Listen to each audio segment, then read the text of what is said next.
సారా సింజరం పక్క జరగండి అలా భయ్యా కొంచెం సైడ్ ఇది లోపల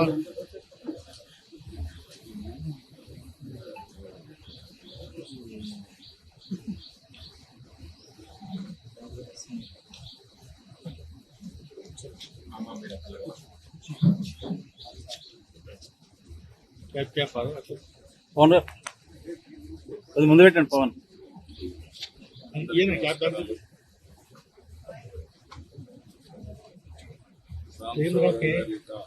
మరణం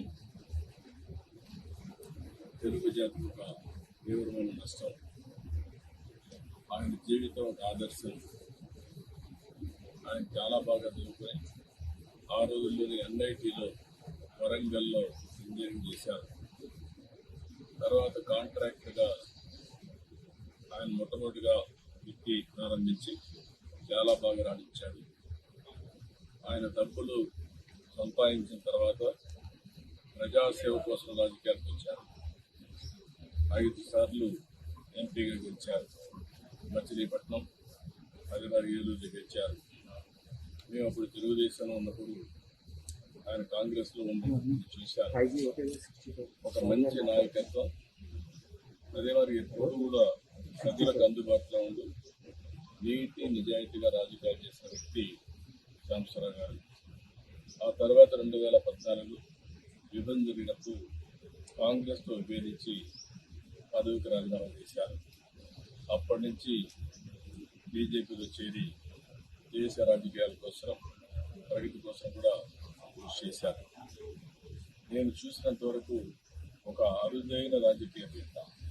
చాలామందిని చూశాను కానీ నమ్మిన సిద్ధాంతాల కోసం కూడి రాజీ పడలేదు. రెండోది నీతి నిజాయితీ రాజకీయం చేశారు. ఎప్పుడైనా 10 రూపాయలు సొంత డబ్బు ఖర్చు పెట్టుకున్నాను తప్ప ఎప్పుడూ ప్రజాధనం పైన ఆశించలేదు. ప్రజల మనిషి, ప్రజల కోసమే పనిచేసిన వ్యక్తి. లాస్ట్ డేస్లో కూడా ప్రజలతో ఉండాలనే ఉద్దేశంతో 14 గంటలు ఇక్కడి నుంచి పోయి గుడివాడ, ఏలూరు అన్ని తిరిగి మళ్ళీ వచ్చాడు. అంటే ఆయనకి ఇబ్బందులు వస్తాయి, అనారోగ్యంగా ఉన్నప్పుడు కూడా ప్రజలతో ఉంటే ఆయనకు ఎక్కువ ఆనందం. అలాంటి వ్యక్తి ఇటీవల కాలంలో సుస్థితిపోయి చనిపోవడం చాలా బాధేస్తుంది. ఏదేమైనా ఆయన లేని లోటు ఎవరు తీర్చలేం. ఆయన ఆత్మకు శాంతి కలగాలని మనస్ఫూర్తిగా ప్రార్థిస్తూ కుటుంబ సభ్యులకి నా ప్రగాఢ సానుభూతి